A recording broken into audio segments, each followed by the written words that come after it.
매일 흰머리를 없애기 위해 하고 계신 행동들, 당장 멈춰야 합니다. 흰머리 없애려다 머리카락을 전부 잃을 수도 있습니다. 제 진료실 문을 박차고 들어오신 70세 박철수 어르신의 이야기입니다. 평소 성격이 급하고 불같은 분이신데 그날은 잔뜩 주눅이 든 표정으로 모자를 푹 눌러 쓰고 오셨습니다. 제가 어디 불편하시냐고 묻기도 전에 어르신이 모자를 훌러덩 벗으셨는데 정말 깜짝 놀랐습니다. 두피 전체가 불에 데인 것처럼 시뻘겋게 달아올라 있었고 곳곳에 물집이 잡혀 진물이 흐르고 있었습니다. 어르신은 울먹이면서 말씀하셨습니다.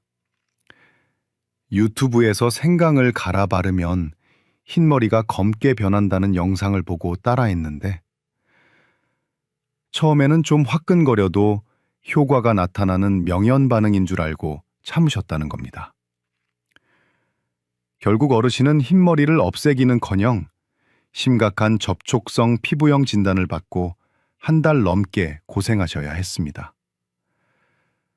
심한 염증증 때문에 오히려 멀쩡하던 머리카락까지 한 움큼씩 빠지는 탈모까지 겪으셨습니다.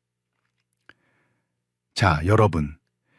여기서 제가 의사로서 확실하게 말씀드리겠습니다. 생강을 두피에 바르면 흰머리가 없어진다는 말, 그것은 의학적으로 완전히 틀린 말입니다. 오히려 그 반대입니다. 생강에 들어있는 핵심 성분인 진저롤은 혈액순환을 돕는 좋은 성분이 맞습니다. 하지만 이것을 피부에 직접 바르면 이야기가 달라집니다. 진저롤은 멜라닌 생성을 억제하는 미백 효과가 있습니다. 쉽게 말해서 피부과에서 얼굴 하얘지라고 쓰는 미백 화장품 원료와 비슷한 작용을 한다는 겁니다. 생각해 보십시오. 우리는 지금 흰머리를 검게 만들고 싶어서 멜라닌 색소가 필요한 상황입니다. 그런데 거기에 멜라닌을 없애는 성분을 바른다면 어떻게 될까요? 불난 집에 부채질하는 것이 아니라 불을 피워야 하는 아궁이에 물을 끼얹는 격입니다. 박철수 어르신은 검은 머리를 원하셨지만 실제로는 두피에 멜라닌 공장 문을 닫게 만드는 약을 바르고 계셨던 셈입니다. 게다가 생강은 자극이 매우 강합니다. 우리 피부 중에서도 가장 예민한 두피에 생강즙을 바르는 건 캡사이신 소스를 피부에 바르는 것과 다를 바가 없습니다. 이 이야기를 듣고 계신 여러분 중에서도 나도 한번 해볼까 하고 생각하셨던 분들 계실 겁니다. 오늘 정말 잘 오셨습니다. 여러분의 소중한 두피를 지켜드린 겁니다. 흰머리는 단순히 나이가 들어서 생기는 노화 현상만은 아닙니다. 우리 몸속 어딘가에서 영양소 공급이 끊겼다는 구조 신호일 수도 있고 특정 세포가 잠시 파업을 하고 있다는 신호일 수도 있습니다. 오늘 저는 세계적인 의학 저널들이 밝혀낸 진짜 해결책을 알려드리겠습니다.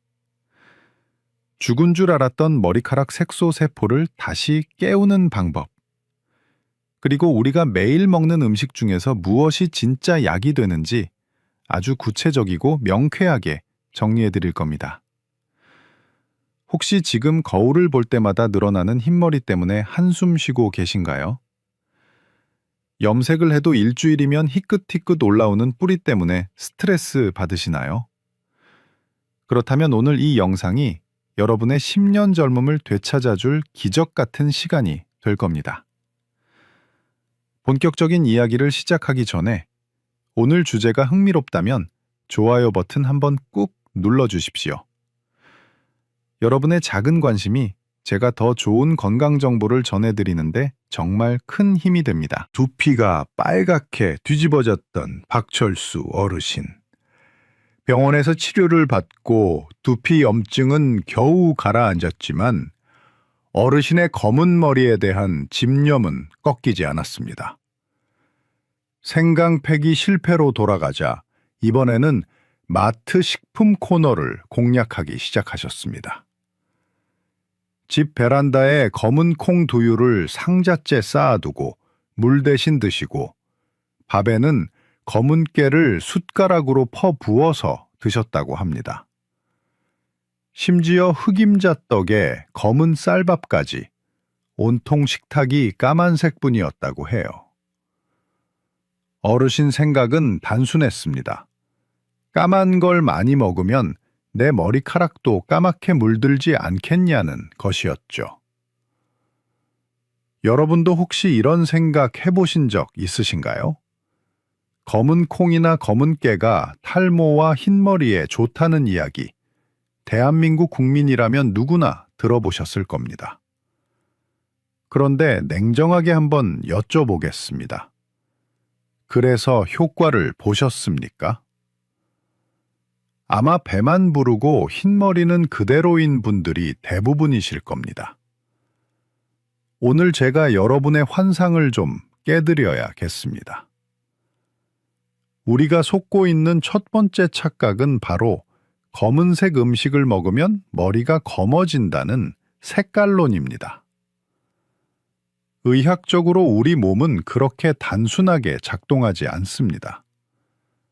만약 먹는 음식의 색깔이 그대로 우리 몸에 반영된다면 당근을 많이 먹는 사람은 얼굴이 주황색이 되어야 하고 시금치를 많이 먹는 사람은 피부가 초록색이 되어야 맞지 않겠습니까? 하지만 그런 일은 일어나지 않습니다. 검은 콩과 검은 깨가 모발 건강에 좋은 식품인 것은 맞습니다. 하지만 그건 색깔이 검어서가 아닙니다. 그 안에 들어있는 양질의 단백질과 비타민, 그리고 나중에 설명해드릴 특정 미네랄 때문입니다. 단순히 검은색 색소가 머리카락으로 이동해서 염색을 시켜주는 게 절대 아니라는 겁니다. 박철수 어르신처럼 다른 영양소는 무시한 채 오로지 검은 음식만 고집하다가는 오히려 영양 불균형이 와서 모발이 더 가늘어지고 푸석해질 수 있습니다. 색깔에 집착하지 마시고 그 안에 든 성분을 보셔야 합니다.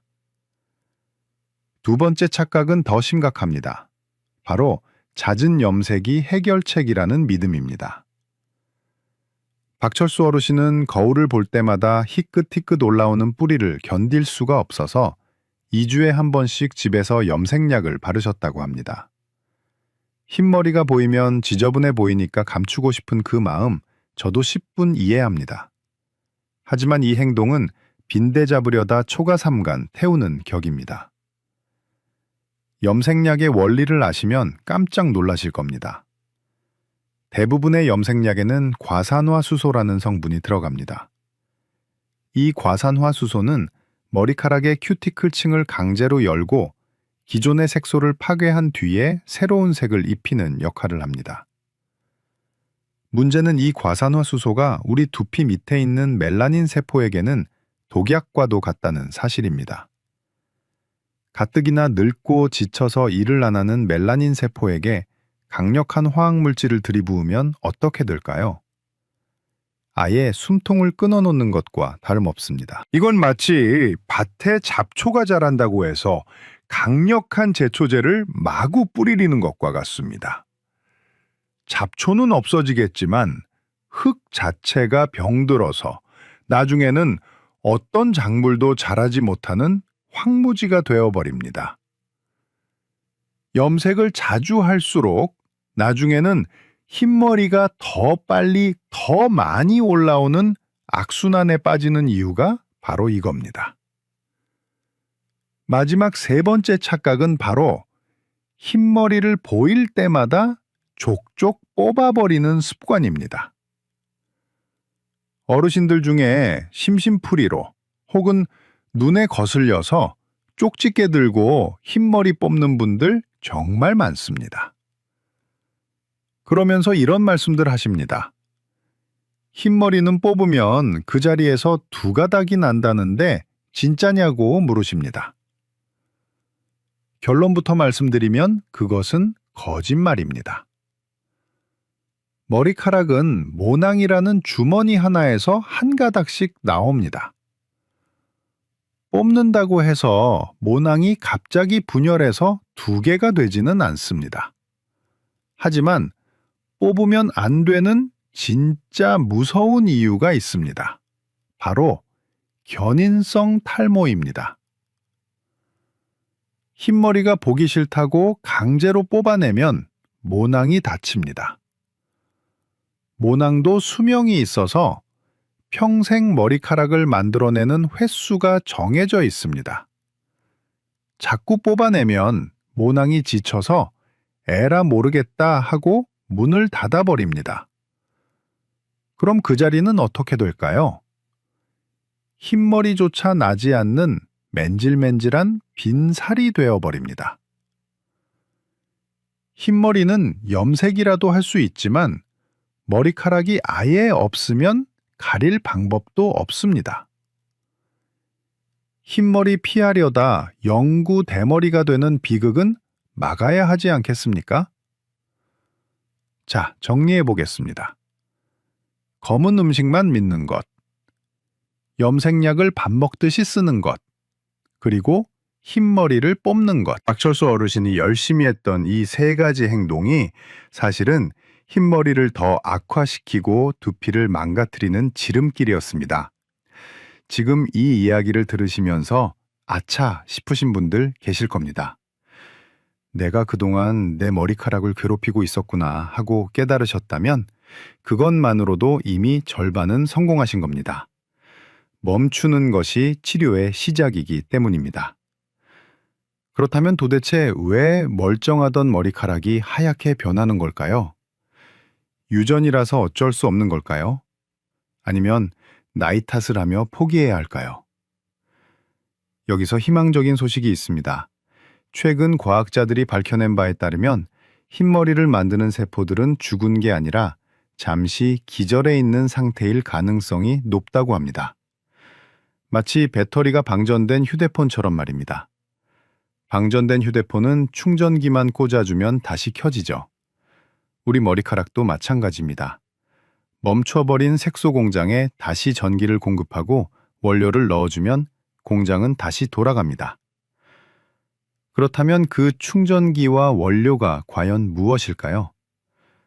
우리가 매일 먹는 밥상 위에 그 정답이 숨어 있습니다. 다음 파트에서는 세계적인 권위의 학술지 네이처가 밝혀낸 흰머리 재생의 비밀, 잠든 세포를 깨우는 진짜 열쇠에 대해 낱낱이 공개하겠습니다. 오늘 내용이 도움되셨다면 댓글에 숫자 1을 남겨주십시오. 여러분이 잘못된 상식에서 벗어나 진짜 건강을 찾으셨다는 신호로 알겠습니다. 제가 박철수 어르신께 제안한 것은 비싼 보약이 아닙니다. 동네 슈퍼마켓에서 쉽게 구할 수 있는 식재료 3가지입니다. 하지만 이 3가지는 우리 머리카락 공장의 페인트 공들을 깨우는 가장 강력한 기폭제입니다. 첫 번째 처방은 매일 아침 삶은 계란 2개입니다.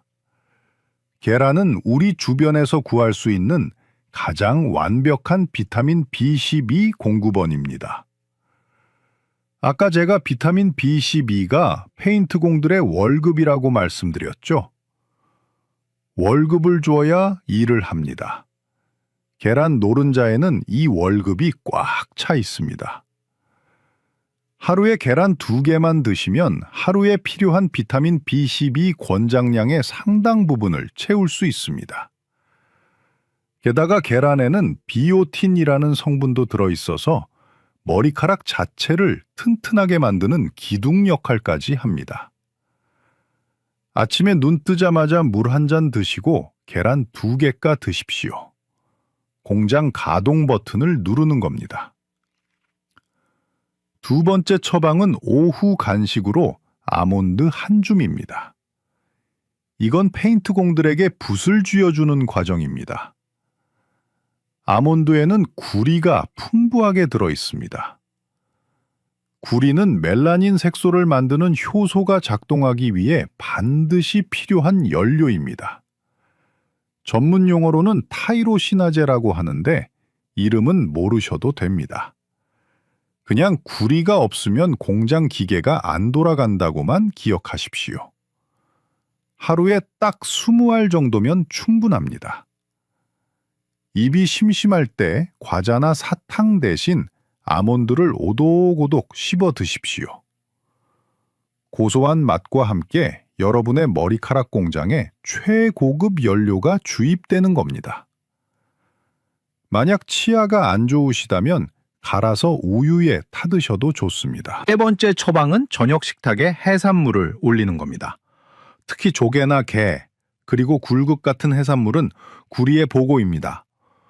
육지에서는 따라올 식품이 없을 정도로 구리 함량이 압도적으로 높습니다.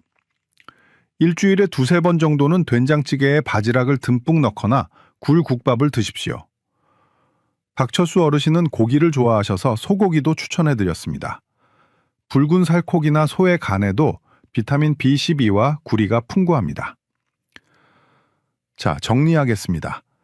아침에는 계란 2개로 월급 주고, 간식으로 아몬드 먹어서 연료 넣고, 저녁에는 해산물로 공장을 튼튼하게 만듭니다.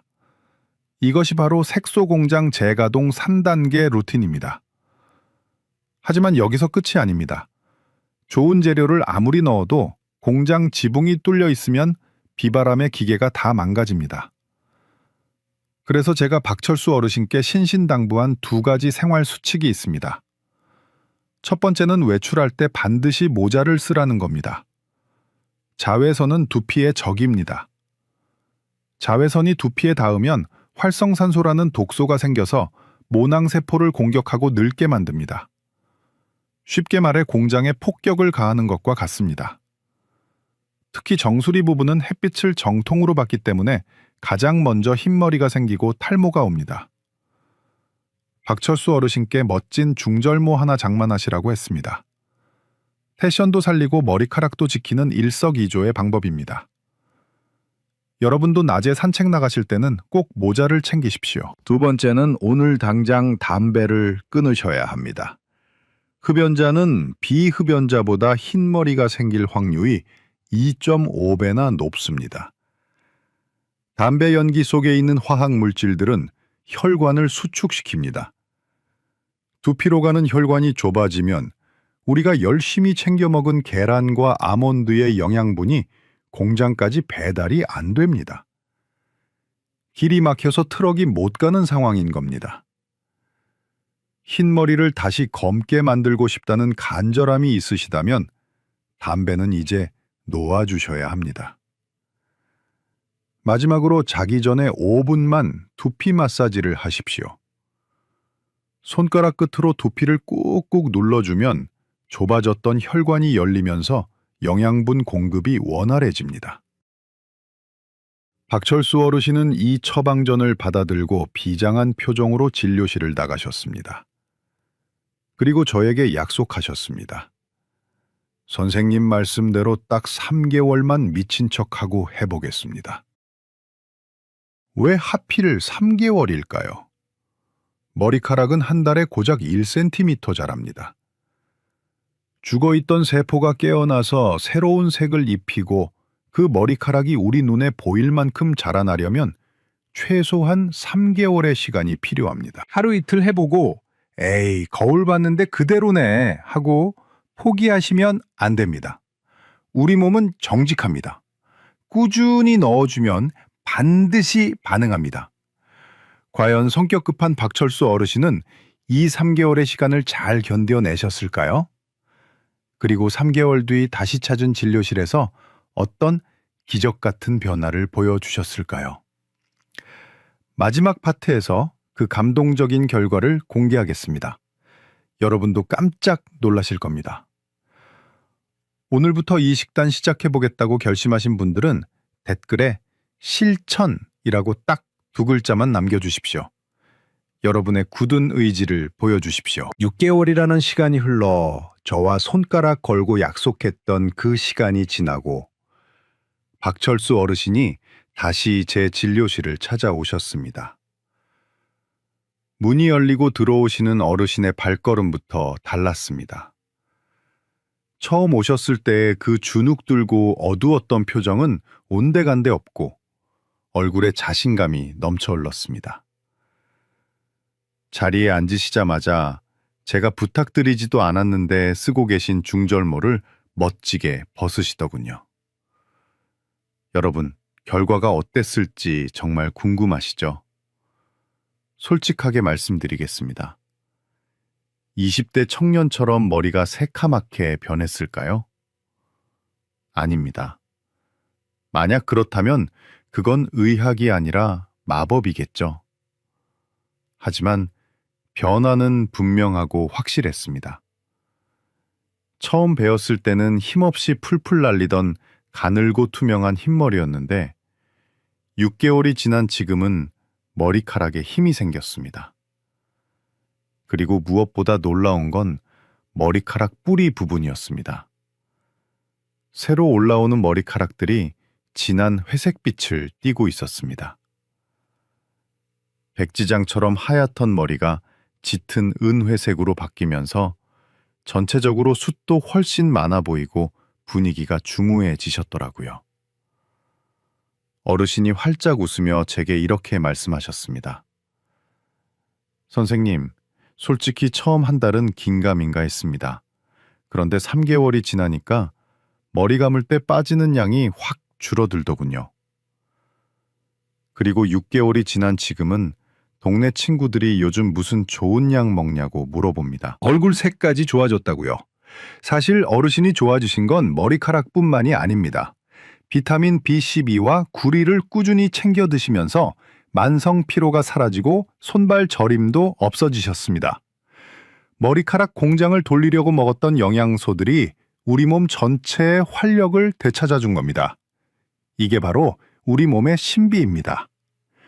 머리카락 건강이 곧 전신 건강의 거울이라는 뜻입니다.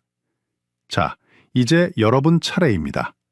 박철수 어르신이 해내셨다면 여러분도 분명히 하실 수 있습니다. 오늘 배운 내용이 많아서 헷갈리신다고요? 걱정하지 마십시오. 제가 딱 3가지 핵심만 다시 정리해 드리겠습니다. 이것만 기억하고 오늘부터 실천하십시오. 첫째, 나쁜 짓을 멈추십시오. 생강을 두피에 바르거나 무턱대고 검은색 음식만 고집하지 마십시오. 그리고 흰머리 보인다고 뽑거나 독한 염색약으로 덮어버리려 하지 마십시오. 그것은 잠시 눈을 속일 수는 있어도 결국 머리카락 공장을 영원히 폐업시키는 지름길입니다. 둘째, 공장에 월급과 연료를 주십시오. 내일부터 아침 식탁에는 삶은 계란 2개를 올리십시오. 비타민 B10이라는 월급을 주는 겁니다. 그리고 오후에는 과자 대신 아몬드 한 줌을 드십시오. 굴이라는 연료를 넣어주는 겁니다. 저녁에는 맛있는 해산물이나 고기로 공장 기계를 튼튼하게 만드십시오. 아주 간단하고 맛있는 처방전입니다. 셋째, 기다림을 즐기십시오. 머리카락은 하루아침에 자라지 않습니다. 최소 3개월, 우리 몸이 회복할 시간을 주십시오. 조급해하지 말고 매일의 건강한 습관을 즐기다 보면 어느새 거울 속의 내가 달라져 있을 겁니다. 여러분, 나이 드는 것을 막을 수는 없습니다. 흰머리가 생기는 것도 자연스러운 자연의 섭리입니다. 하지만 그 속도를 늦추고 건강하고 아름답게 나이 드는 것은 우리의 선택입니다. 오늘 제가 알려드린 방법은 단순히 흰머리를 없애는 기술이 아닙니다. 내 몸을 소중히 여기고 내 몸에 필요한 진짜 영양을 공급하는 건강한 삶의 방식입니다. 오늘 영상을 보시고 그래, 나도 한번 해보자 하는 마음이 드셨다면 지금 바로 냉장고를 열어보십시오. 그리고 내일 아침 드실 계란을 미리 꺼내 두십시오. 그 작은 행동 하나가 기적의 시작이 될 겁니다. 오늘 영상이 유익하셨다면 주변에 흰머리로 고민하시는 소중한 분들께 꼭 공유해 주십시오. 카카오톡으로 링크를 보내주시면 그분들에게도 큰 희망이 될 겁니다. 그리고 아직 안 하셨다면 좋아요와 구독 버튼 꾹 눌러주십시오. 앞으로도 여러분의 건강을 지키는 가장 확실하고 명쾌한 정보로 찾아오겠습니다. 마지막으로 댓글에 시작 혹은 도전이라고 남겨주십시오. 여러분의 새로운 시작을 제가 진심으로 응원하겠습니다. 감사합니다. 건강하세요. 건강을 위해 챙겨 먹었던 항암에 좋다는 음식들. 그 음식들이 오히려 암세포를 키우고 있을 수 있습니다. 여러분, 이런 경험 있으신가요? 몸에 좋다는 음식은 다 챙겨 드시는데 효과는 잘 모르겠고 오히려 혈당은 올라가고 체중은 늘어나는 경우 말이에요. 오늘 말씀드릴 68세 김 여사님이 바로 그러셨습니다. 15년 전 유방암 1기로 수술받고 완치 판정을 받으셨어요. 그런데 최근 건강검진에서 공복 혈당 126, 1년 새 체중 5kg 증가. 암 재발이 두려워서 매일같이 항암식품을 챙겨 드셨는데 오히려 몸 상태가 나빠진 겁니다. 김 여사님은 밤마다 이 생각만 하셨대요. 내가 뭘 잘못하고 있는 걸까? 담당 의사는 혈당 관리가 암 재발 예방에 중요하다고 했는데 도대체 어떻게 먹어야 하는 건지 막막하셨던 거죠. 알고 보니 문제는 음식이 아니었습니다. 먹는 방법이었어요. 최근 국립암센터가 100년 만에 암세포 이론을 뒤집는 연구 결과를 발표했습니다. 암세포는 포도당만 먹는 게 아니라 지방산도 에너지원으로 쓰고 특히 고지방 환경에서 암 성장 속도가 무려 5배나 빠르다는 겁니다. 그런데 더 중요한 사실이 있어요. 단순히 당을 끊는다고 해결되는 게 아니라는 겁니다. 같은 음식도 어떻게 조리하고 어떻게 먹느냐에 따라 암세포에게 밥상을 차려줄 수도 있고 암세포를 굶겨 죽일 수도 있습니다. 조리 시간 단 몇 분 차이로 항암 성분이 90% 날아갈 수도 있고 조리 방법 하나 바꾸는 것만으로 혈당을 절반으로 낮출 수도 있어요. 먹는 순서만 바꿔도 식후 혈당 상승을 30%에서 50%까지 줄일 수 있습니다. 김 여사님이 바로 이 함정에 빠지셨던 겁니다. 좋은 음식을 드셨지만 방법이 완전히 잘못됐던 거예요. 오늘 제가 말씀드릴 3가지 식품은 여러분이 이미 아시는 음식입니다. 특별하거나 비싼 게 아니에요. 마트에서 쉽게 구할 수 있는 흔한 식품입니다. 하지만 99%의 사람들이 잘못 먹고 있는 음식이기도 합니다. 이 3가지만 제대로 드셔도 암세포의 에너지 공급을 완전히 차단할 수 있습니다. 그리고 이미 수많은 연구로 효과가 입증된 방법입니다. 미국 국립암연구소가 인정한 항암식품 1위가 그중 하나고요. 존스 홉킨스 대학이 20년간 연구한 항암 성분이 또 하나에 들어 있습니다. 여러분, 암은 무섭습니다. 하지만 우리에게는 하루 3끼의 기회가 있어요. 매 끼니가 전쟁터입니다. 오늘 이 영상 하나로 여러분의 식탁이 완전히 바뀔 겁니다. 오늘 영상이 기대되신다면 좋아요 버튼 한번 눌러주시고요. 댓글에 기대라는 2글자만 남겨주세요.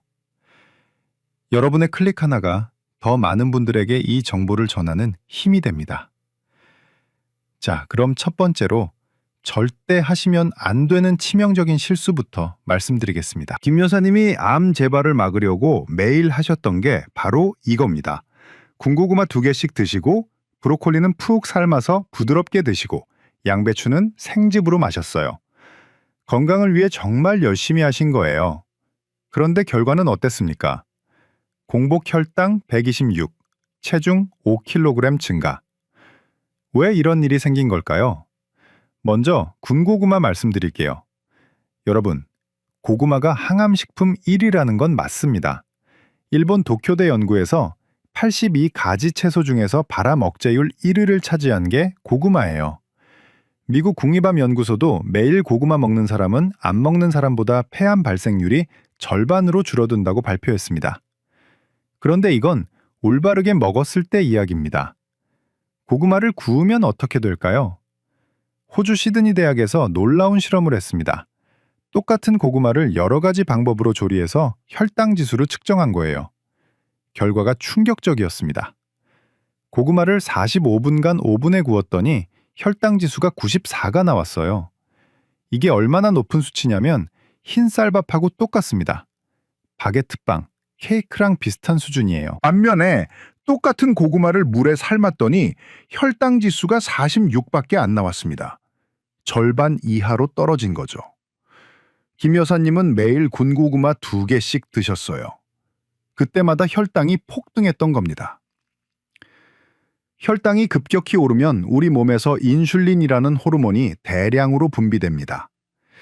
이 인슐린이 문제예요. 인슐린은 단순히 혈당만 낮추는 게 아닙니다. 암세포한테는 성장하라는 신호를 보내는 스위치 역할을 해요. 그래서 김 여사님은 항암식품을 먹으면서도 오히려 암세포가 좋아하는 환경을 만들어 주신 겁니다. 다음은 브로콜리입니다. 브로콜리는 설포라판이라는 강력한 항암 성분이 들어있어요. 이 성분이 암세포를 직접 공격합니다.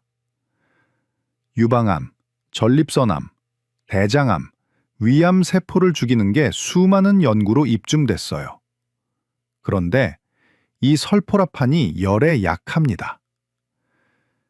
이탈리아 나폴리 대학에서 브로콜리 조리법을 비교하는 연구를 했습니다. 브로콜리를 삶았더니 설포라판 함량이 최대 88%까지 사라졌어요. 거의 다 날아간 거예요. 튀기거나 볶으면 36% 감소하고 찌면 20% 정도만 손실됩니다. 김 여사님은 브로콜리를 부드럽게 먹으려고 10분 이상 툭 삶으셨대요. 그러면 항암 성분이 거의 다 물속으로 녹아버립니다. 브로콜리 색깔만 초록색이지 항암 효과는 거의 없는 채소를 드신 거나 마찬가지예요. 설포라판을 만들어내는 효소가 있는데 이름이 미로시나제입니다. 이 효소가 열을 받으면 바로 죽어버려요. 효소가 죽으면 설포라판이 생성될 수가 없습니다. 그래서 조리 시간이 조금만 길어져도 항암 효과가 급격히 떨어지는 겁니다. 마지막으로 양배추입니다. 양배추는 위 건강에 좋다고 다들 아시죠? 맞습니다. 비타민 U가 위 점막을 보호해줘요. 그런데 양배추의 진짜 무기는 따로 있습니다. 바로 인돌 3카비놀이라는 성분이에요. 이 성분이 뭐 하는 물질이냐면 우리 몸속에 있는 과잉 에스트로겐을 배출시킵니다. 에스트로겐이 과하면 유방암, 자궁암, 전립선암 같은 호르몬 관련 암이 생기기 쉬워요. 그런데 인돌 3카비놀이 이 호르몬을 조절해서 암을 막아주는 겁니다. 미국 미시간 주립대 연구를 보면 양배추를 일주일에 3번 이상 먹은 여성은 한 번만 먹은 여성보다 유방암 발생 위험이 72%나 감소했습니다. 엄청난 효과죠. 그런데 문제가 있어요. 이 인돌 3카비놀은 양배추를 씹을 때 생성됩니다. 양배추 세포가 부서지면서 효소가 작용해서 만들어지는 거예요. 그래서 생즙으로만 마시면 흡수율이 떨어집니다. 반대로 너무 오래 익히면 효소가 파괴돼요. 김 여사님은 소화가 안 될까봐 양배추를 아예 즙으로만 마셨어요. 그러니까 항암 성분이 제대로 만들어질 수가 없었던 겁니다. 게다가 양배추를 10분 이상 물에 담가 씻으면 수용성 비타민이 다 빠져나갑니다. 정리해드릴게요. 고구마를 구우면 혈당이 폭등해서 암세포 성장 신호가 켜집니다. 브로콜리를 오래 삶으면 항암 성분이 88% 사라집니다. 양배추를 잘못 먹으면 호르몬 조절 효과를 못 봅니다. 김 여사님은 이 3가지를 다 잘못하고 계셨던 겁니다. 열심히 건강 챙기셨는데 방법이 틀렸으니 효과가 없었던 거죠. 오히려 혈당만 올라가고 체중만 늘어났던 이유가 바로 여기에 있습니다. 주변에 암으로 고생하시는 분 혹은 암이 걱정되시는 분이 계시다면 이 영상을 꼭 공유해 주세요.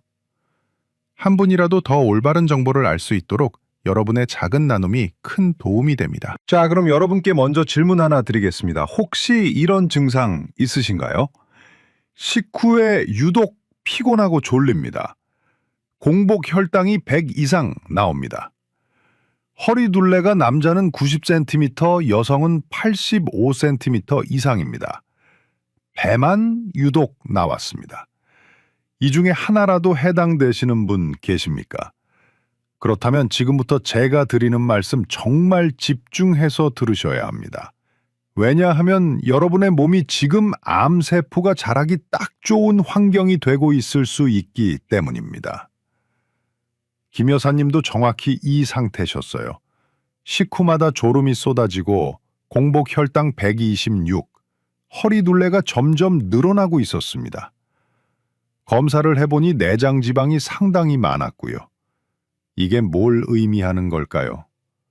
바로 인슐린 저항성이 높다는 신호입니다.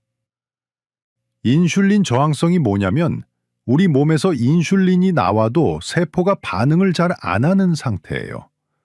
그러면 우리 몸은 더 많은 인슐린을 만들어냅니다. 혈당을 낮추려고요. 그런데 이렇게 되면 혈액 속에 인슐린이 과하게 많아지는 고인슐린 혈증 상태가 됩니다. 이 상태가 바로 암세포한테는 최고의 선물이에요. 왜 그럴까요? 인슐린이 많아지면 IGF-1이라는 물질도 함께 증가합니다. IGF-1은 인슐린 유사 성장 인자라고 부르는데 이름처럼 인슐린과 구조가 비슷해요. 이 물질이 뭐 하는 물질이냐면 세포한테 자라라, 분열하라는 신호를 보내는 겁니다. 원래는 우리 몸이 성장할 때 필요한 호르몬이에요. 어린이나 청소년 때는 꼭 필요하죠. 그런데 문제는 이 신호가 암세포한테도 똑같이 전달된다는 겁니다. 실제로 연구 결과를 보면 IGF-1 농도가 높을수록 대장암, 유방암, 전립선암, 폐암의 성장 속도가 빨라진다는 게 확인됐어요.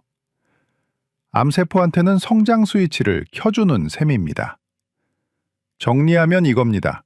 혈당이 자주 오르면 인슐린이 자주 나오고 IGF-1도 자주 올라가고 암세포는 그때마다 성장하라는 신호를 받는 겁니다. 게다가 높아진 혈당은 암세포한테 에너지를 직접 공급해주고요. 그럼 암세포는 당을 얼마나 먹을까요? 암세포가 정말로 무서운 이유는 우리 몸의 당을 일반 세포보다 3배에서 8배까지 더 많이 먹어치운다는 겁니다. 이게 바로 1931년 노벨상을 받은 와버그 박사의 발견이에요. 와버그 박사는 이상한 걸 발견했습니다. 정상세포는 산소를 이용해서 효율적으로 에너지를 만드는데 암세포는 산소가 충분해도 비효율적인 방법으로 당을 태운다는 거예요. 왜 그럴까요? 암세포는 빨리 분열해야 하니까 당장 쓸 수 있는 에너지가 필요한 겁니다. 효율은 떨어져도 속도가 빠른 방법을 선택하는 거예요. 그런데 최근에 더 놀라운 사실이 밝혀졌습니다. 우리나라 국립암센터 김수열 박사팀이 100년 만에 새로운 발견을 한 거예요. 암세포는 당만 먹는 게 아니라 지방산도 에너지원으로 쓴다는 겁니다.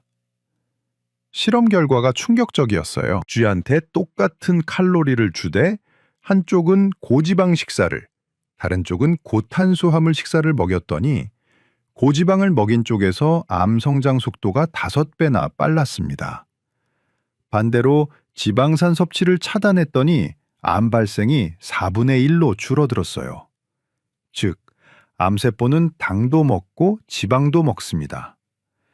게다가 인슐린과 IGF-1이라는 성장 신호까지 받으면 폭발적으로 자라는 겁니다. 김 여사님이 바로 이 상황이셨어요. 군고구마를 드실 때마다 혈당이 급등했고 인슐린이 과다 분비됐고 IGF-1도 함께 올라갔던 겁니다. 암세포 입장에서는 매일 성장 신호를 받고 에너지까지 풍부하게 공급받는 최고의 환경이었던 거죠. 여기에 더 무서운 게 있습니다. 고혈당 상태가 계속되면 우리 몸에 만성 염증이 생깁니다. 혈관이 손상되고 활성산소가 늘어나고 면역세포가 과잉 반응을 해요. 이 염증 환경이 암세포가 이동하고 전이하는 걸 도와줍니다. 실제로 당뇨병 환자는 일반인보다 간암, 췌장암, 자궁내막암 발생 위험이 2배 이상 높다고 미국 암학회와 당뇨병학회가 공동 성명을 발표했어요. 그럼 여기서 중요한 질문입니다. 마른 사람은 괜찮을까요? 절대 아닙니다. 겉으로는 말라 보여도 내장 지방이 많으면 인슐린 저항성이 높을 수 있어요. 이런 분들도 암발병 위험이 비만인 만큼 높습니다. 김 여사님도 그렇게 뚱뚱한 편은 아니셨지만 내장 지방이 많았고 거기에 매일 군고구마로 혈당을 올렸으니 악순환이 반복됐던 겁니다. 그럼 단순히 고구마, 브로콜리, 양배추를 안 먹으면 될까요? 아니면 무조건 굶으면 될까요? 절대 아닙니다. 오히려 위험해요. 암 환자 중에 의도하지 않게 6개월 내에 체중이 5% 이상 빠지는 분들이 있어요. 이건 다이어트가 아닙니다. 악액질이라고 해서 암세포가 근육을 녹여서 에너지로 쓰는 무서운 상태예요. 이때는 오히려 고단백 식사가 필수입니다. 그러니까 굶어서 암을 죽인다는 건 위험한 생각이고요. 중요한 건 혈당을 급격히 올리지 않으면서 제대로 된 항암 영양소를 섭취하는 겁니다. 결국 핵심은 이겁니다. 암세포한테 에너지를 주지 않으면서 우리 몸에는 힘을 주는 방법. 그게 바로 오늘 말씀드리는 3가지 식품을 올바르게 먹는 겁니다. 김 여사님은 이 사실을 알고 나서 충격을 받으셨대요. 본인이 그렇게 열심히 건강 챙긴 게 오히려 암세포를 도와준 거나 다름없었으니까요. 그래서 방법을 완전히 바꾸기로 결심하셨습니다. 어떻게 바꾸셨을까요? 같은 고구마, 같은 브로콜리, 같은 양배추인데 어떻게 먹는 방법만 바꿔서 완전히 다른 결과를 만들어낼 수 있었을까요? 그 구체적인 방법을 지금부터 하나하나 정확하게 알려드리겠습니다. 오늘 영상이 도움이 되고 계신다면 지금 바로 구독 버튼과 알림 설정 버튼을 눌러주세요. 더 많은 분들이 올바른 건강 정보를 알 수 있도록 함께 해주시면 감사하겠습니다. 자, 이제 구체적으로 어떻게 드시면 되는지 정확하게 알려드립니다. 김 여사님이 실제로 3개월 동안 실천하신 방법 그대로 말씀드릴게요. 첫 번째, 찐 고구마입니다. 하루에 1개 150g 정도 드시면 됩니다. 중간 크기 고구마 1개 정도예요. 조리법은 이렇습니다. 고구마를 깨끗이 씻어서 껍질째 찜통에 넣고 20분 정도 찝니다. 절대 오븐에 굽지 마세요. 찌는 겁니다. 찌고 나서 바로 먹지 마시고 냉장고에 넣어서 식혔다가 드세요. 왜 식혀야 할까요? 고구마가 식으면 저항성 전분이 생깁니다. 저항성 전분은 소화가 천천히 되면서 장내 유익균의 먹이가 돼요. 혈당도 천천히 올라가고 포만감도 오래 유지됩니다. 드시는 타이밍도 중요합니다. 점심 식사 30분 전에 드세요. 왜냐하면 식사 전에 식이섬유를 먼저 드시면 이후에 먹는 음식의 혈당 상승을 막아주기 때문이에요. 절대 하시면 안 되는 건 군고구마, 튀긴 고구마입니다. 혈당이 폭등하니까 아무리 맛있어도 참으셔야 해요. 두 번째, 브로콜리입니다. 하루에 100g 정도 드시면 됩니다. 브로콜리 한 송이의 절반 정도예요. 조리법이 핵심입니다. 브로콜리를 꽃 부분과 줄기 부분으로 나눠서 얇게 썰어주세요. 그리고 5분에서 6분 정도 그대로 둡니다. 왜냐하면 썰어서 공기에 노출시키면 효소가 활성화되면서 항암 성분이 더 많이 만들어지기 때문이에요. 6분 뒤에 찐통에 넣고 딱 1분만 찝니다. 1분입니다. 색깔이 선명한 초록색으로 변하면 바로 꺼내세요. 절대 10분 이상 삶지 마세요. 항암 성분이 다 날아갑니다. 여기서 꿀팁 하나 드릴게요. 존스 홉킨스 대학 연구에서 밝혀진 방법인데요. 브로콜리를 찐 후에 겨자가루를 살짝 뿌려서 드세요. 겨자에 들어있는 효소가 브로콜리의 설포랍한 흡수율을 4배나 높여줍니다. 만약 겨자가 없으면 고추냉이나 와사비도 괜찮아요. 레몬즙을 뿌리는 것도 좋습니다. 비타민C가 항암 성분 활성화를 도와줘요. 브로콜리는 점심이나 저녁 식사 때 반찬으로 드시면 됩니다. 샐러드에 넣어도 좋고요. 세 번째, 양배추입니다. 하루에 70g 양배추 잎으로 2장에서 3장 정도 드시면 됩니다. 양배추는 생채로 드시거나 아주 살짝만 데쳐서 드세요. 생으로 드실 때는 얇게 채 썰어서 사과나 당근과 함께 샐러드로 만들면 좋습니다. 사과의 비타민C가 양배추의 영양소 흡수를 도와줘요. 데쳐서 드실 때는 끓는 물에 1분에서 2분만 살짝 데칩니다. 너무 오래 익히면 효소가 파괴되니까 주의하세요. 물에 10분 이상 담가 씻는 것도 피하셔야 합니다. 수용성 비타민이 빠져나가요. 양배추 즙은 어떻게 하냐고요? 즙을 내서 드시려면 사과나 당근을 함께 갈아서 드세요. 양배추만 갈면 흡수율이 떨어지니까요.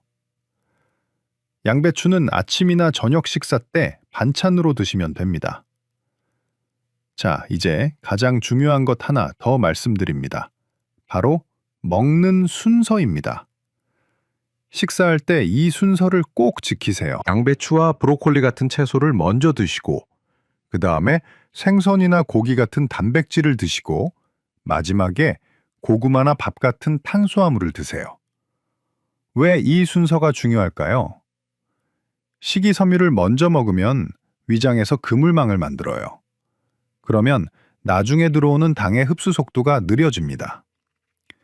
이렇게만 해도 식후 혈당 스파이크를 30%에서 50%까지 줄일 수 있어요. 정리해 드릴게요. 아침에 일어나면 양배추 생채 샐러드 한 접시 먹습니다. 점심 식사 30분 전에 찐 고구마 식힌 거 1개 먹습니다. 점심 식사 때는 채소 반찬 먼저, 그 다음 단백질, 마지막에 밥 순서로 먹습니다. 저녁 식사 때는 브로콜리 1분 찐 거에 겨자 뿌려서 반찬으로 먹습니다. 역시 채소, 단백질, 탄수화물 순서로요. 이게 전부입니다. 특별한 거 없죠? 마트에서 쉽게 구할 수 있는 식재료예요. 조리법도 어렵지 않습니다. 단지 방법만 정확하게 아는 게 중요한 겁니다. 김 여사님은 이 방법대로 3개월을 실천하셨습니다. 처음에는 군고구마가 그리우셨대요. 브로콜리를 1분만 찌는 게 익숙하지 않으셨고요. 하지만 암재발이 두려워서 꾹 참고 계속하셨습니다. 그 결과가 어땠을까요? 3개월 후 검사에서 공복 혈당이 126에서 98로 떨어졌습니다. 정상 범위로 돌아온 거예요. 체중은 3kg이 빠졌고 특히 허리둘레가 눈에 띄게 줄었습니다. 식후에 졸음이 쏟아지던 것도 없어졌고요. 무엇보다 김 여사님이 가장 기뻐하신 건 마음의 평화였대요. 암 재발에 대한 불안이 많이 줄어들었다고 하셨어요. 매 끼니마다 내가 암세포와 싸우고 있다는 확신이 생기셨대요. 김 여사님은 지금도 이 방법을 계속 실천하고 계십니다. 이제는 습관이 돼서 자연스럽게 하신대요. 여러분도 오늘부터 시작하실 수 있습니다. 한꺼번에 다 하려고 하지 마시고 하나씩 천천히 바꿔보세요. 오늘은 고구마 조리법만 바꿔보고, 내일은 브로콜리 찌는 시간을 줄여보고, 모레는 식사 순서를 바꿔보세요. 중요한 건 완벽함이 아니라 꾸준함입니다. 하루 이틀 실수해도 괜찮아요. 다시 시작하면 됩니다. 여러분, 오늘 바로 실천하실 건가요? 그렇다면 댓글에 실천이라는 2글자만 남겨주세요. 그리고 댓글 다신 분들끼리 서로 응원하고 격려해 주시면 더 좋겠습니다. 함께 건강해지는 거예요. 혼자가 아닙니다. 여러분의 용기 있는 한 걸음이 암세포를 굶기고 여러분의 건강을 지키는 시작입니다. 자, 오늘 말씀드린 내용 핵심만 3가지로 정리해 드리겠습니다. 첫째, 고구마는 찌고 식혀서 드세요. 브로콜리는 1분만 찌고 겨자를 뿌려서 드세요. 양배추는 생채나 살짝 데쳐서 드세요. 조리법이 곧 약입니다. 둘째, 채소 먼저, 그 다음 단백질, 마지막에 탄수화물 순서로 드세요. 이 순서만 지켜도 혈당 스파이크를 절반으로 줄일 수 있습니다. 셋째, 암세포의 에너지원을 차단하는 것이 가장 강력한 예방법입니다. 혈당을 급격히 올리지 않으면서 제대로 된 항암 영양소를 섭취하는 것, 그게 핵심입니다. 여러분, 암은 무섭습니다. 하지만 우리에게는 매일 3끼의 기회가 있습니다. 아침, 점심, 저녁. 매 끼니가 암세포와 싸우는 전쟁터예요. 오늘부터 한 가지씩만 바꿔보세요. 내일 아침 고구마 굽지 말고 찌세요. 내일 저녁 브로콜리 10분 삶지 말고 1분만 찌세요. 모레는 식사 순서를 바꿔보세요. 작은 변화가 쌓이면 큰 결과를 만듭니다. 김 여사님이 그러셨던 것처럼요. 건강은 멀리 있지 않습니다. 여러분의 식탁 위에 있습니다. 오늘 이 영상이 여러분의 건강한 내일을 만드는 시작이 되길 바랍니다. 끝까지 시청해 주셔서 감사합니다. 건강하세요. 매일 건강을 위해 마늘을 챙겨 드신다면, 마늘즙을 공복에 드신다면 이 영상 절대 그냥 넘기시면 안 됩니다. 여러분, 전 세계에서 마늘을 가장 많이 먹는 민족이 누구일까요? 맞습니다. 바로 우리 한국인입니다. 2020년 통계를 보면은 한국인은 1인당 1년에 약 7.2kg의 마늘을 소비합니다. 하루로 따지면 거의 20g. 마늘로 치면 대략 5에서 6쪽 정도를 매일 먹는 셈이죠. 우리 식탁에서 마늘은 빠질 수 없는 존재입니다. 우리는 왜 마늘을 거의 매일 먹고 있을까요? 훌륭한 요리 재료이기도 하지만 무엇보다 마늘이 건강에 좋다는 것을 누구나 알고 있기 때문이지요. 하지만 이렇게 좋은 마늘도 잘못 먹으면 독이 될 수 있다는 사실 알고 계셨습니까? 특히 나이 드신 어르신들, 그 중에서도 혈압약이나 혈전약을 드시는 분들, 신장이 안 좋으신 분들, 수술을 앞두신 분들은 마늘을 함부로 드셔서는 절대 안 됩니다. 바로 얼마 전 저희 병원 응급실에 오신 70대 박민수 어르신께서 바로 그런 분이셨습니다. 이분은 평소 건강에 굉장히 신경 쓰시는 분이셨어요. 고혈압이 있으셔서 혈압약을 꾸준히 드셨고 혈액순환이 안 좋다고 해서 병원에서 처방받은 혈전약도 매일 복용하셨습니다. 그런데 어느 날 텔레비전 건강 프로그램을 보시다가 마늘이 혈관 건강에 좋다는 이야기를 들으셨대요. 혈압도 낮춰주고 콜레스테롤도 낮춰준다고 하니까 이분 생각에는 더 열심히 먹으면 약도 줄일 수 있을 거라고 판단하신 거죠. 그래서 매일 아침 공복에 생마늘즙을 한 컵씩 마시기 시작하셨습니다. 그것도 석 달 동안 한 번도 빠짐없이 말이죠. 처음 한 달은 괜찮았습니다. 그런데 2달째 들어서면서 이상한 증상이 나타나기 시작했어요. 양치질을 할 때 잇몸에서 피가 조금씩 나는 거예요. 처음엔 잇몸이 약해진 줄 알고 대수롭지 않게 넘기셨죠. 그런데 어느 날 아침 화장실에서 코를 풀었는데 휴지가 온통 피로 물들었습니다. 그리고 다리에 멍이 저절로 들더래요. 어디 부딪힌 기억도 없는데 말이죠. 결국 며느님이 이상하다 싶어서 병원에 모시고 오셨고 응급실에서 검사를 해보니 혈액 응고 기능이 정상보다 훨씬 떨어져 있었습니다.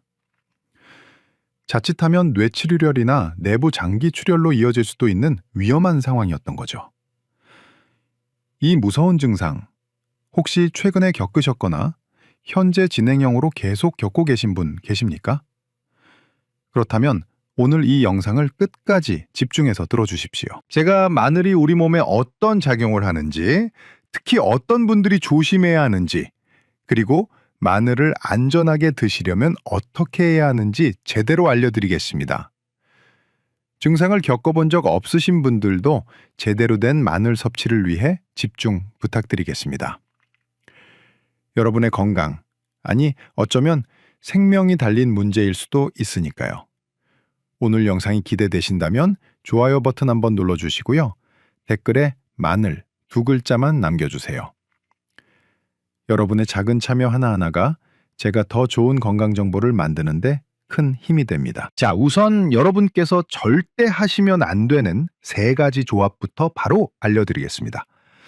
앞서 말씀드린 박 어르신이 왜 응급실에 가셨는지 아시겠어요? 바로 마늘과 함께 먹으면 안 되는 약을 드시면서 마늘을 대량으로 드셨기 때문입니다. 이분은 혈압약과 혈전약을 복용하고 계셨어요. 그런데 거기에 매일 생마늘 즙까지 더한 거죠. 이건 마치 불 위에 기름을 부은 것과 같습니다. 첫 번째로 절대 피하셔야 할 조합, 마늘과 혈압약 또는 혈전약입니다. 여러분 중에 아스피린이나 와파린 같은 약을 드시는 분들 계시죠? 심장이 안 좋거나 뇌졸중 예방을 위해서 드시는 분들이 많으실 겁니다. 이런 약들은 피를 묽게 만들어서 혈전이 생기는 걸 막아주는 약이에요. 그런데 마늘도 똑같은 작용을 합니다. 마늘 속에 들어있는 성분이 피가 엉기는 걸 막아주거든요. 좋은 거 아니냐고요? 아닙니다. 이 둘이 만나면 효과가 2배, 3배로 강해집니다. 연구 결과를 보면 와파린과 마늘을 함께 섭취한 경우 출혈 위험이 1.5배에서 2배까지 높아진다고 합니다. 박 어르신처럼 잇몸에서 피가 나고 코피가 자주 나고 몸에 멍이 쉽게 들고 심하면 위장 출혈이나 뇌출혈까지 생길 수 있어요. 실제로 미국에서 보고된 사례를 보면 매일 마늘을 12g 정도, 그러니까 마늘 4쪽 정도를 먹은 환자가 척추 수술을 받던 중에 과다출혈이 발생했습니다. 수술실에서 피가 멈추지 않아서 큰 문제가 된 거죠. 여러분, 수술대 위에서 피가 멈추지 않는다는 게 얼마나 위험한 상황인지 아시겠죠? 두 번째로 조심하셔야 할 게 있습니다. 수술 전후로 마늘을 드시면 절대 안 됩니다. 치과 치료라도 받으실 예정이신가요? 이 뽑으실 계획이 있으신가요? 백내장 수술, 무릎 수술, 어떤 수술이든 앞두고 계신가요? 그렇다면 최소한 2주 전부터는 마늘을 끊으셔야 합니다. 특히 생마늘이나 마늘즙, 마늘 농축액 같은 건 절대 드시면 안 돼요. 수술 중에 가장 무서운 게 뭔지 아세요? 바로 지혈이 안 되는 겁니다. 의사가 아무리 지혈을 하려고 해도 피가 계속 나오면 수술 자체가 불가능해지거든요. 마늘을 드시면 혈소판이라는 게 제대로 작동을 안 합니다.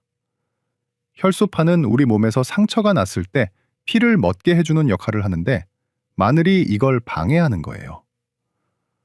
수술 후에도 마찬가지입니다.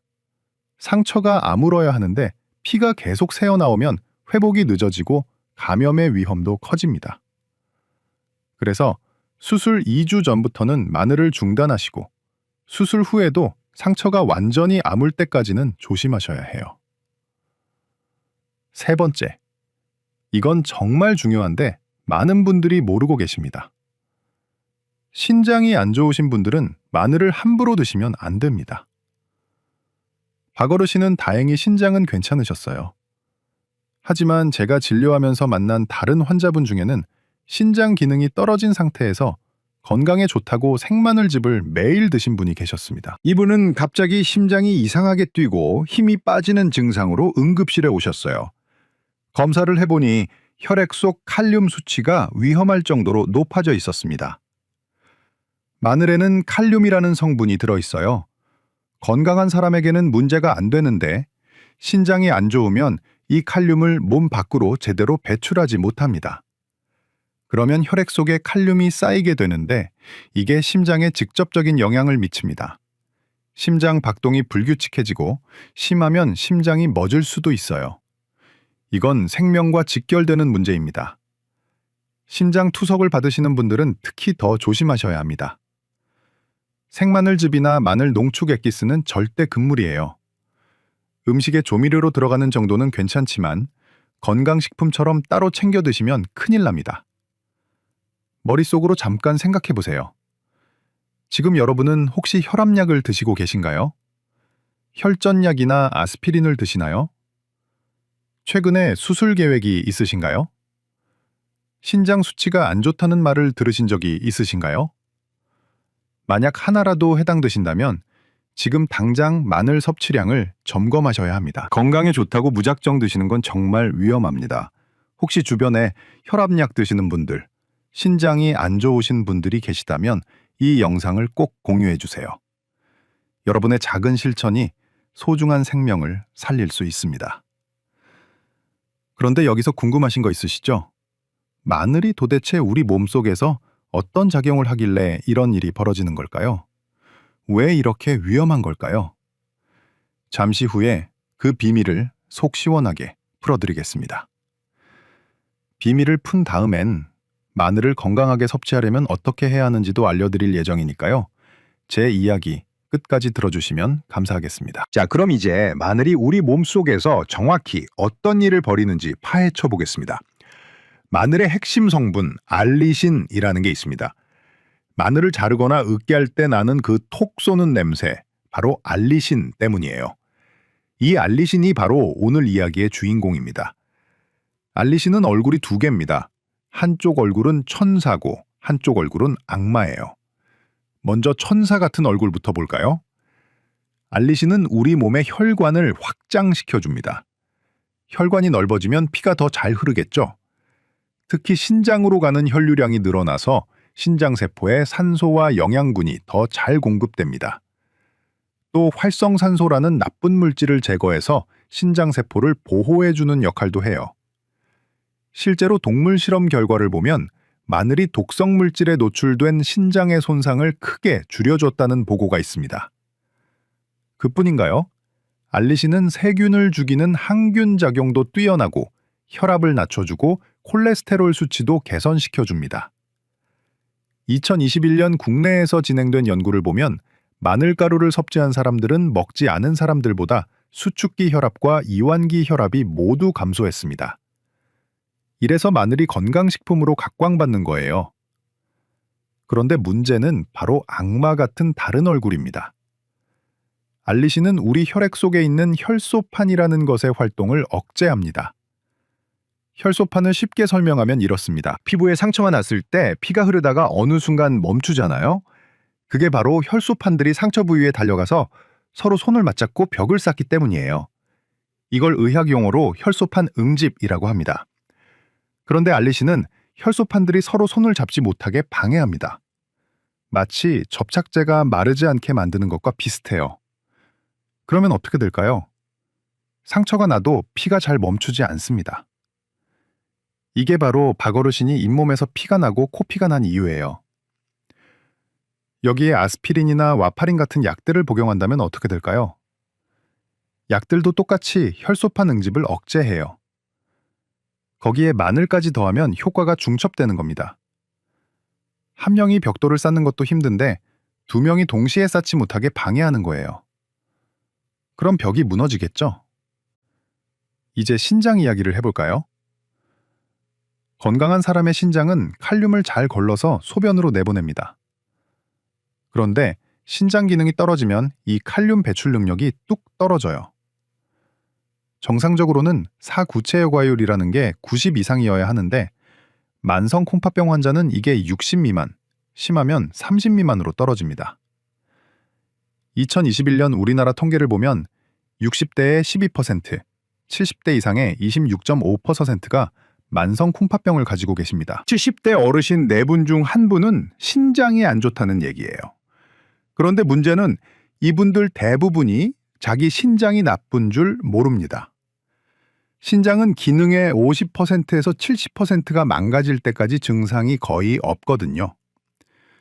마늘 9g, 그러니까 마늘 3쪽 정도에는 칼륨이 36mg 들어있어요. 건강한 사람에겐 아무 문제 없는 양이죠. 그런데 신장이 안 좋은 분이 생마늘즙을 한 컵 드시면 어떻게 될까요? 칼륨이 혈액 속에 쌓이기 시작합니다. 이걸 고칼륨 혈증이라고 하는데 이게 심장에 직접 타격을 줍니다. 심장은 전기 신호로 움직이는 기관이에요. 칼륨 수치가 높아지면 이 전기 신호가 엉망이 됩니다. 심장 박동이 불규칙해지고 최악의 경우 심장이 멈출 수도 있어요. 여러분 혹시 이런 증상 있으신가요? 피부가 가렵거나 밤에 잠을 잘 못 주무시거나 다리가 자주 붓거나 소변 색깔이 탁하거나 거품이 많이 나시나요? 이건 신장이 보내는 경고 신호일 수 있습니다. 자, 여기서 잠깐 잘못 알려진 속설들을 바로잡아 드릴게요. 인터넷에 보면 마늘과 우유를 함께 먹으면 독소가 생긴다는 이야기가 있습니다. 결론부터 말씀드리면 이건 거짓입니다. 마늘과 우유가 만나서 독성 물질이 만들어지는 건 아니에요. 다만 위장이 약하신 분들은 생마늘의 자극과 우유의 지방 성분이 만나서 소화불량이 생길 수 있습니다. 신장 질환이 있으신 분들은 우유에 들어있는 인 성분 때문에 조심하셔야 하는 거지 마늘과의 화학 반응이 문제가 아닙니다. 마늘과 커피를 함께 먹으면 신장이 괴사한다는 속설도 있는데 이것도 과장입니다. 실제로는 위장의 최악의 조합이에요. 생마늘의 매운 성분과 커피의 카페인이 만나면 위벽을 심하게 자극해서 속쓰림과 위염을 유발할 수 있습니다. 신장 괴사까지는 아니지만 위장 건강에는 정말 안 좋죠. 마늘과 미역을 함께 먹으면 칼슘 흡수가 안 된다는 말도 있는데 이건 번지수가 틀렸습니다.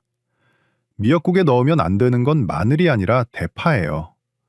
파에 들어있는 유황과 인 성분이 칼슘 흡수를 방해하는 거지 마늘은 미역과 함께 먹어도 괜찮습니다.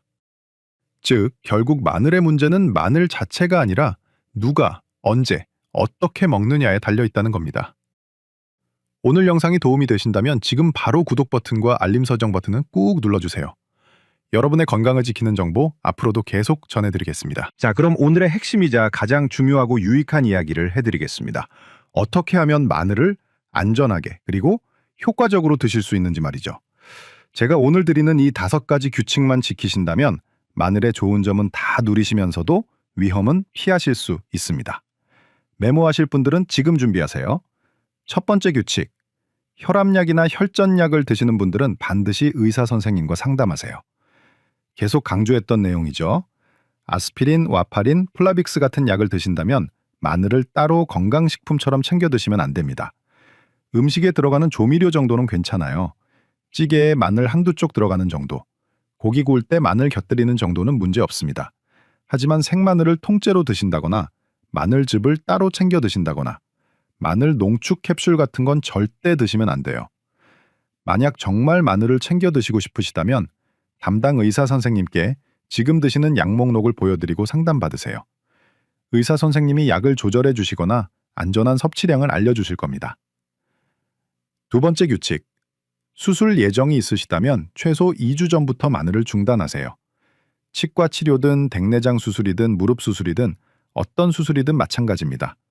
수술 2주 전부터는 생마늘, 마늘즙, 마늘 액기스, 마늘 캡슐 같은 걸 완전히 끊으셔야 해요. 요리에 들어가는 마늘도 가능하면 줄이시는 게 좋습니다. 수술 당일 아침에 실수로 마늘이 든 음식을 드셨다면 반드시 의료진에게 말씀하세요. 부끄러워하지 마시고 솔직하게 알려주셔야 합니다. 그래야 의료진이 그에 맞는 조치를 취할 수 있어요. 수술 후에도 상처가 완전히 아물고 실밥을 뽑을 때까지는 마늘 섭취를 자제하시는 게 안전합니다.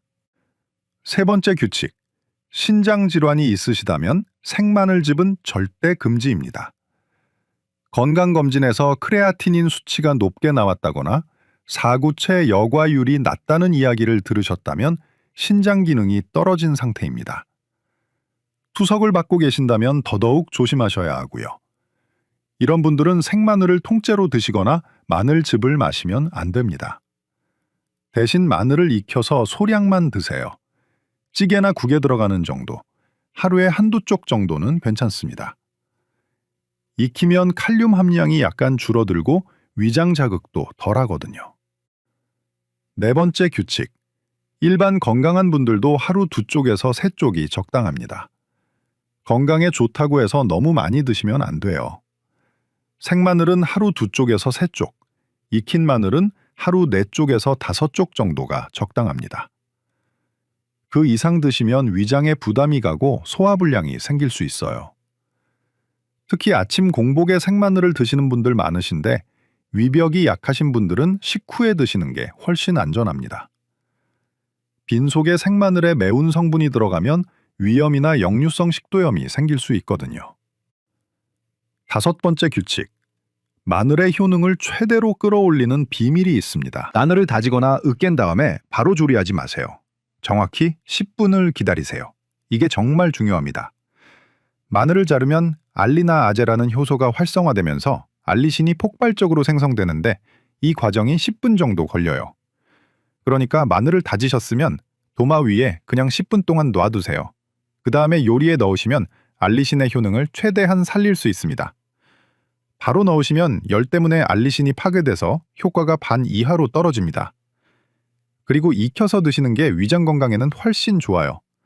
통마늘을 호일에 싸서 오븐에 구우면 달콤하고 부드러워서 먹기도 편하고 위장 자극도 덜합니다. 항산화 효과도 여전히 유지되고요. 자, 이제 마늘과 함께 먹으면 시너지가 나는 최고의 조합도 알려드릴게요. 바로 마늘과 양파입니다. 이 둘은 혈관 청소부 듀오라고 불러요. 둘 다 혈관 건강에 좋고 항산화 성분이 풍부하거든요. 마늘과 양파를 함께 볶아서 드시면 맛도 좋고 영양도 배가 됩니다. 찌개나 국에 마늘과 양파를 함께 넣으시면 되고 고기를 구울 때도 마늘과 양파를 같이 구워서 곁들이시면 좋습니다. 둘 다 익혀서 드시면 위장 자극은 줄고 영양소는 그대로 유지돼요. 원래부터 마늘과 양파를 같이 먹길 좋아하시는 분들 계신가요? 저는 좋아합니다. 건강에도 좋다는 것을 이제 알았으니 더 마음 편히 먹을 수 있겠죠. 방금 내용 정리하면 이렇습니다. 약 드시는 분은 의사와 상담하고 수술 앞두신 분은 2주 전부터 중단하고 신장 안 좋으신 분은 생마늘 금지하고 일반 분들도 하루 2쪽에서 3쪽만 드시고 다진 후 10분 기다렸다가 조리하세요. 이 5가지만 지키시면 됩니다. 어렵지 않죠? 박어르신은 어떻게 되셨냐고요? 응급실에서 적절한 치료를 받으시고 마늘 섭취를 중단하신 후에 혈액 응고 기능이 정상으로 돌아왔습니다. 지금은 의사 선생님과 상담해서 요리에 들어가는 마늘 정도만 드시고 따로 챙겨 드시지는 않으세요. 혈압약도 잘 드시고 건강하게 지내고 계십니다. 여러분도 오늘부터 당장 실천하실 수 있습니다. 지금 바로 시작하실 예정이시라면 댓글에 실천 2글자 남겨주세요. 아니면 숫자 1이라도 좋습니다. 댓글을 남겨주신 분들끼리 서로 격려하고 응원해주시면 더욱 좋겠습니다. 함께 건강을 지켜나가는 거예요. 여러분, 오늘 영상 어떠셨나요? 오늘 영상의 핵심을 마지막으로 3가지로 정리해드리겠습니다. 첫째, 마늘은 좋은 식품이지만 모든 사람에게 다 좋은 건 아닙니다. 혈압약이나 혈전약을 드시는 분, 수술을 앞두신 분, 신장이 안 좋으신 분은 반드시 조심하셔야 합니다. 둘째, 건강에 좋다고 해서 무조건 많이 먹는 게 능사가 아닙니다. 적당량을 지키고 올바른 방법으로 드셔야 효과를 볼 수 있습니다. 셋째, 건강 정보는 제대로 알아야 합니다. 인터넷에 떠도는 근거 없는 속설에 휘둘리지 마시고 건강과 관련된 결정은 반드시 의사 선생님과 제대로 된 상담 후에 내려야 합니다. 여러분, 우리 몸은 정말 소중합니다. 한번 망가지면 되돌리기 어려워요. 특히 나이가 들수록 회복력이 떨어지기 때문에 더욱 조심하셔야 합니다. 그래서 오늘 이 영상을 만들었습니다. 여러분이 박 어르신처럼 응급실에 가시는 일이 없기를, 작은 정보 하나가 여러분의 건강을 지켜드리기를 진심으로 바랍니다. 지금 드시는 약이 있으시다면 약봉지를 한번 꺼내보세요. 그리고 오늘 제가 말씀드린 약 이름이 있는지 확인해보세요. 아스피린, 와파린, 플라빅스 같은 약이요. 만약 드시고 계시다면 지금 당장 마늘 섭취량을 점검하시고 필요하다면 담당 의사 선생님과 상담하세요. 오늘 영상이 여러분께 작은 도움이라도 되었기를 바랍니다. 앞으로도 여러분의 건강을 지키는 데 도움이 되는 정보를 계속 전해드리겠습니다. 구독과 좋아요, 알림 설정, 댓글 작성, 혹시 아직 안 하신 분들은 잊지 마시고 꼭 해주시고요. 다음 영상에서 또 뵙겠습니다. 오늘도 건강하세요. 감사합니다.